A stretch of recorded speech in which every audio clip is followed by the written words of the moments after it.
This PowerPoint on protectionism is looking at subsidies and something called voluntary export restraints.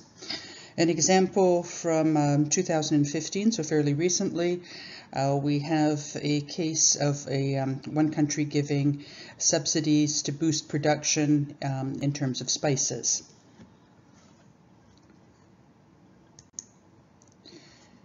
Subsidies may be granted by the government for any number of reasons, but in the context of protectionism in international trade, production subsidies are payments per unit of output granted by the government to domestic firms that compete with imports.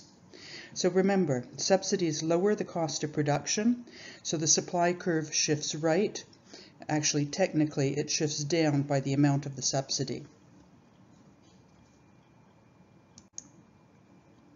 So let's look at what's happening with a production subsidy given to an industry that is competing with imports. So just like with tariffs and quotas, let's look at the scenario before any subsidies are granted. So we'll bring this down, this being the world price. We'll call this Q1. And here, a little bit differently, we're going to call this Q2 this time. I'm following the textbook, the Jocelyn Blink one, in terms of how they did the numbering. So I'm sorry, I can't quite explain why it's chosen in this order. But we know that all of this are going to be imports before subsidy.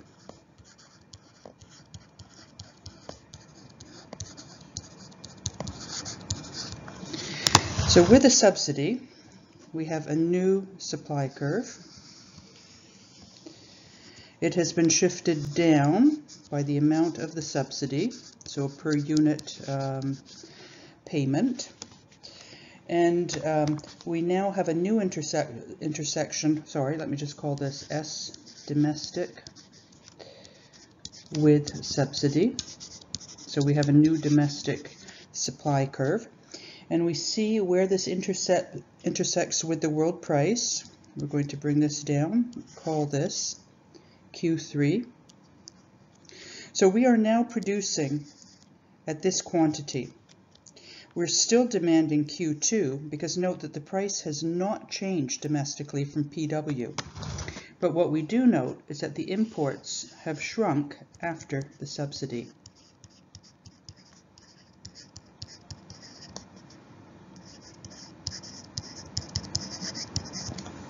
So imports after subsidy are now Q2, Q3.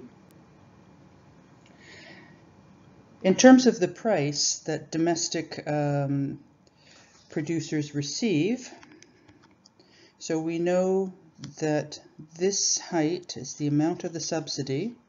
This is the quantity that they're producing. So this must be the unique price PW plus subsidy that the producers are receiving. But please note, this is not the price that consumers are being charged. Consumers are still receiving the world price, still consuming at Q2, but you can see that the domestic producer revenue has increased by quite a bit. So here it is for you drawn, the imports before subsidy being Q1, Q2, the imports after subsidy having shrunk to Q3, Q2. And once again, if you wanted to show, this is the amount of the subsidy and the quantity that's being sold. So all of this becomes the producer revenue, domestic. Producer revenue after subsidy. And again, just emphasizing that PW is the price that prevails. This becomes PW plus subsidy, which is what the producers will receive because they'll get a check in the mail from the government for this crossed out amount. Consumers will still consume at Q2 at the price of PW. So here, you draw one yourself. We'll bring this down, call this Q1. We'll call this Q3. We'll call all of this imports before subsidy.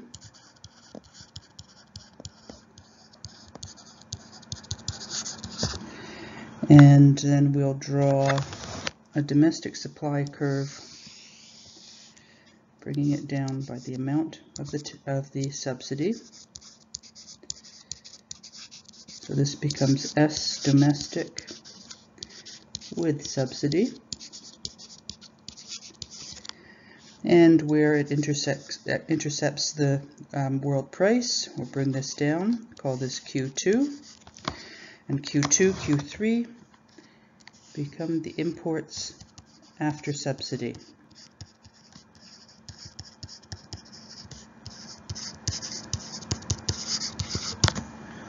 And again, if you're curious as to the price that the domestic producers are receiving, we know that this is the amount of the subsidy. This is the quantity. And so this must be the price that they receive and not the price that consumers pay. Consumers are paying the world price. So PW with subsidy.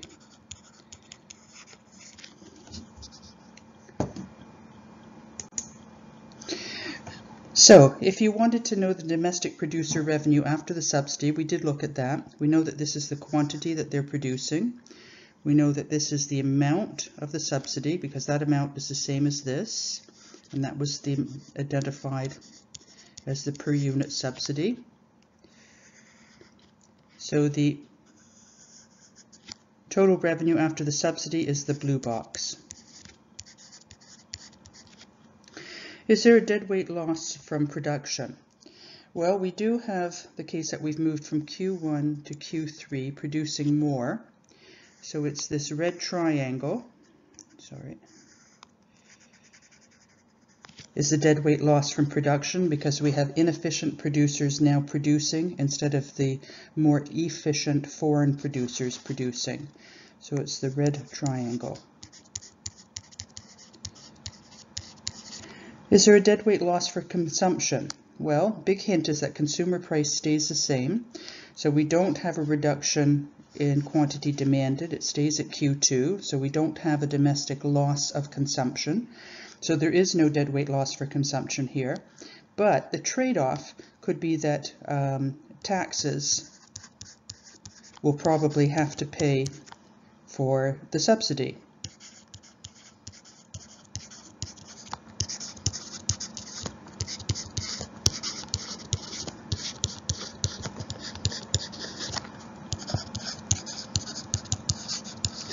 Now let's just make sure, in case you got a quantitative paper 3 question on subsidies, if you were asked what is the,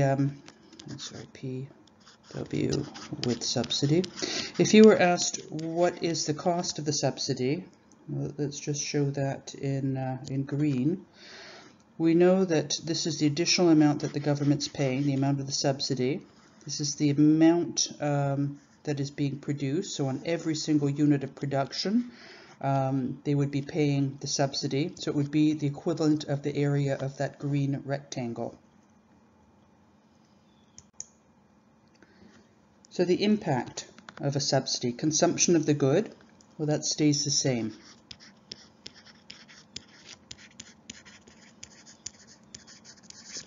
Taxpayers have to pay for the subsidy.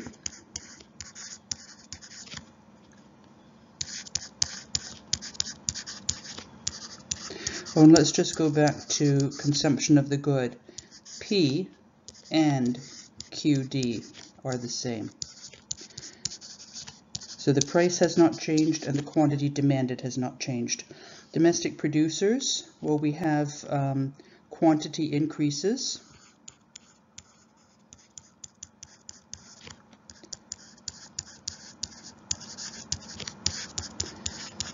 From Q1 to Q3.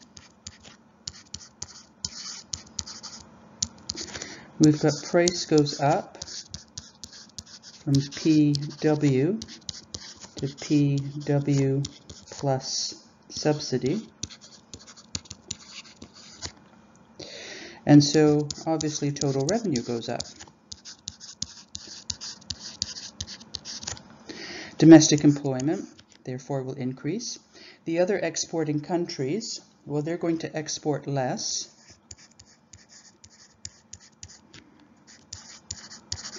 So before subsidy,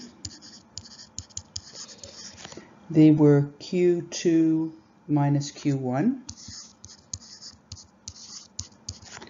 and after subsidy, they were Q2 minus Q3. Global allocation of resources, so we know we have a misallocation of resources. And the reason we have that is that the more inefficient producers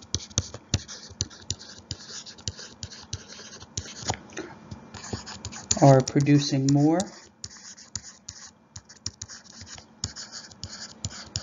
and the more efficient foreign producers are now producing less. So otherwise, if more inefficient producers are producing more, they in turn, by definition, use more resources to do so because they are inefficient. So comparing and contrasting the effect on consumers of a production subsidy versus tariffs and quotas. Well, let's go back to the tariff and quota. We know that the price went up from P world to P world plus tariff. And we know that quantity demanded went down, and in terms of the tariff diagram, it went down from, if you remember, the point Q4 to Q3. A production subsidy, well, we know price stays the same.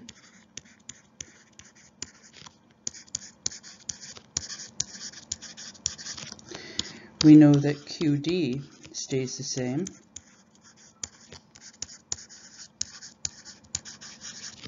But you've got the taxpayer burden to pay for the subsidy.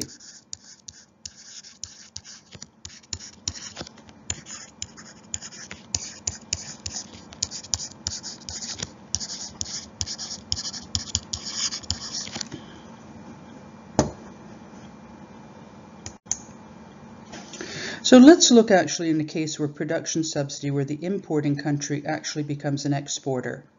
So generally what could happen is that the government could target a particular industry.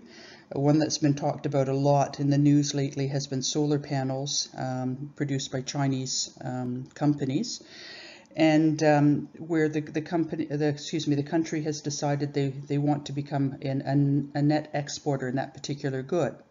So if the production subsidy is large enough, the country may actually become an exporter of the good, even though it has a comparative disadvantage in its production. So here is the graph. What's happened now is that the subsidy is so large that once we impose the subsidy, it's taking us beyond, beyond this point here. We're now going to become net exporters. So what happens is, first of all, let's slow this down. Before the subsidy is imposed, we know that domestically we're producing at Q1 and we're demanding at Q3.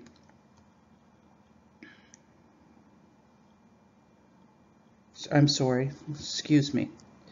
We're not demanding at Q3, we're demanding at Q2. Here's our domestic demand curve meeting the world price at this point. So this is what we are demanding domestically. So what happens is the difference between Q1 and Q2 are the imports before the subsidy. We're not exporting anything. If the subsidy is brought past this point here, so here it is coming down the curve here, and here is the world price, so they're going to sell at the world price.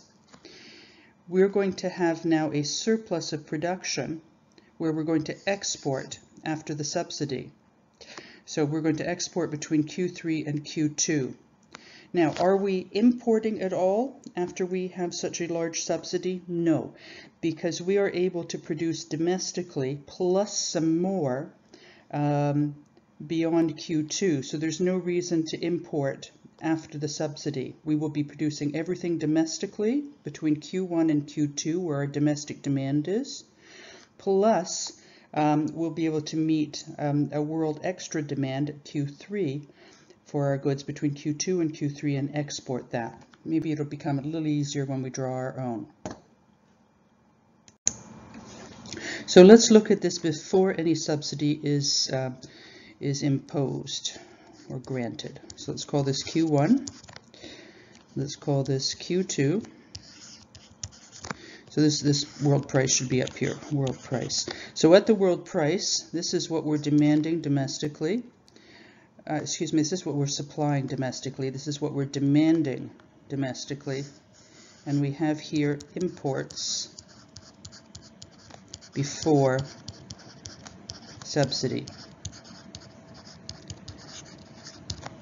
Now we're going to impose quite a large subsidy, and it's going to bring the supply curve all the way down here. So this is the amount of the subsidy, and this is S domestic plus subsidy. Now remember, we can export as much as we want at the world price. So this point here, intersecting with the domestic demand curve, isn't relevant because we're not going to sell to anyone below the world price. Everyone's a small player and they can export as much as they want as long as they can meet the world price. So this point is irrelevant. We're going to look at where it intersects with the world price. We're going to bring this down and call this Q3. Now, Q3 is what we're now able to supply at the world price, looking at our new blue domestic supply curve with the subsidy. Because we can supply Q3, we more than meet the demand of Q2, so there aren't any more imports. We've got a surplus right now between what we're demanding domestically and what we're able to provide, and so these now become exports after subsidy.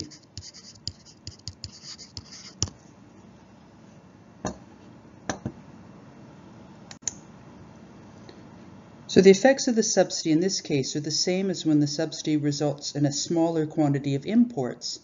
However, there might now be an even greater domestic and global misallocation of resources because we're really rewarding inefficient producers with producing more and compensating them with for their inefficiencies by the subsidy.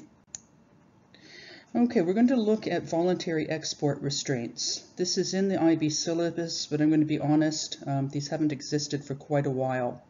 So I'll go fairly briefly over this, but being in the syllabus, here we go. So voluntary export restraints, also known as VERs, are voluntary restrictions on exports by exporting countries that have been requested by importing countries. In fact, they're not really voluntary, but are imposed by the importing country through the use of threats that if the exporters do not restrict the quantity of their exports, the importing countries will start to impose even stronger import restrictions that will be even more damaging to exporters. VERs have been used for textiles, steel, electronics, and other things. While the WTO, World Trade Organization, has blamed VERs, some countries are threatening to reimpose them. So the voluntary export restraints, they're almost identical to those of quotas. So it's the same graph. Where the difference is a quota means that the domestic country is saying we're going to limit how much is going to come into our country.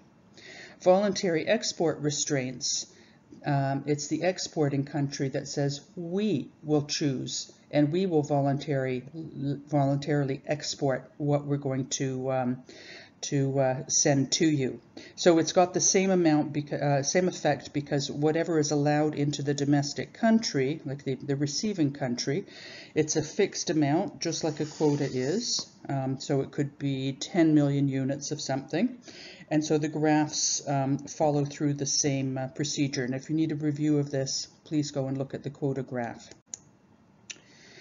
So the impact is identical to quotas, except that the exports now receive the higher price that prevails in the importing country. Note the quota revenues for the importing country under a quota now go to the exporting country as exporting revenue.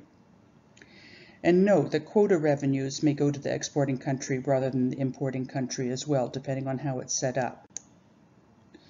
So other forms of protectionism, there's many, but here are just some. We might have administrative regulations, so increasing the amount of red tape, checks, and procedures, making it difficult to import goods. In other words, just so much paperwork. There could be restrictions on packaging.